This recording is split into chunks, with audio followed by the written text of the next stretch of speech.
بسم الله الرحمن الرحيم. إخواني أخواتي، راني مع ابننا وصغيرنا وتلميذنا عماد بوشوارب. عماد ربي سبحانه ما نقولش أنا ابتلاء ولا إكرام، عنده مرض التوحد، لكن والله هذا الأمر لم يمنعه من أن يحفظ القرآن، فهو حافظ لكتاب الله كامل 60 حزب وضابط له، يعني الله يبارك، سألوا من أي موضع.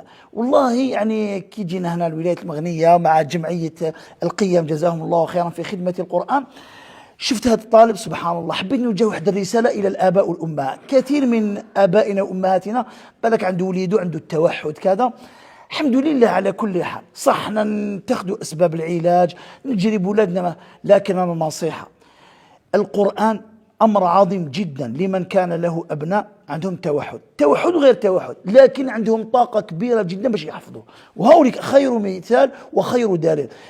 الأطفال تاع التوحد ذكورون وإناث عندهم طاقة، ربي أودع فيهم ذكاء وطاقة على الحفظ، احنا نستغلها في أن يحفظوا القرآن، ولعل الله عز وجل بهذاك القرآن اليوم يحملوه مع الأيام سيشفيهم الله عز وجل. رسالة إلى الجمعيات تاع التوحد كذا، اعتنوا بأن تحفظوهم القرآن الكريم، وبارك الله فيكم. وهو عماد، قول لهم السلام عليكم. عماد السلام عليكم. قول لهم بارك الله فيكم. بارك الله فيكم. ما شاء الله، ربي يحفظكم إن شاء الله.